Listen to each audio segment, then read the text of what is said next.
সংগ্রামে উপস্থিতি সম্মেলনে এ পর্যায়ে বক্তব্য নিয়ে আসছেন পটুয়াখালী বিজ্ঞান ও প্রযুক্তি বিশ্ববিদ্যালয়ের সাবেক উপাচার্য, জাহাঙ্গীরনগর বিশ্ববিদ্যালয়ের সরকার রাজনীতি বিভাগের অধ্যাপক ডক্টর আব্দুল লতিফ মাসুম।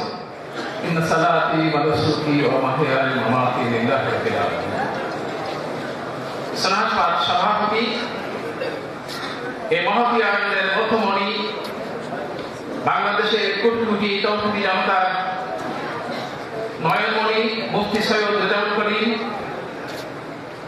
উলামায়ে কেরাম এবং আমার সন্তান ছাত্ররা, আসসালামু আলাইকুম।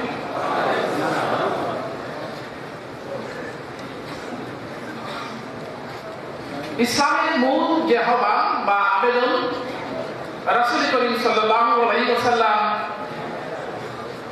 যে প্রক্রিয়ায় এই পৃথিবীর এই সমাজের পরিবর্তনের জন্য কাজ করেছিলেন, সেটাকে আমরা আধুনিক ভাষায় বলতে পারি বস্তুত গোটা পৃথিবী এবং আজকে বাংলাদেশের প্রেক্ষিতে Islam is being challenged by the ages. তাগুতের শক্তি দ্বারা ইসলাম বাংলাদেশে এবং পৃথিবীর সর্বত্র চ্যালেঞ্জের মোকাবেলা করছে।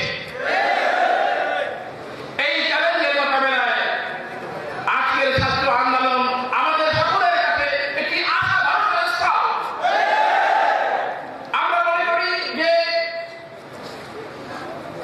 আজকে যে জাহেলিয়াত বাংলাদেশে কায়েম হয়েছে, এই জাহেলিয়াত থেকে মুক্তির জন্য মুফতি সৈয়দ রেজাউল করিমের নেতৃত্বে যে ইসলামী আন্দোলন সূচিত হয়েছে, সেই আন্দোলন মসজিদে মসজিদে পড়বে ইনশাআল্লাহ। আমাদের পরিবর্তন করতে হবে। পরিবর্তন শুধুমাত্র সমাজে নয়, রাষ্ট্রের প্রেক্ষাপটে নয়, সবচেয়ে বড় পরিবর্তন নিজেদের মধ্যে পরিবর্তন আনা।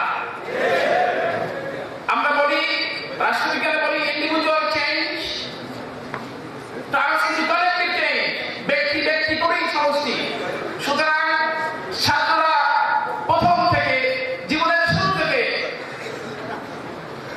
নতুন জীবন থেকে যদি তারা সুন্দর জীবন যাপন করে, যদি ইসলামের আমল আকারে মানুষ হয়, তাহলে পারে একটি জাগৃত সমাজ নির্মিত হবে।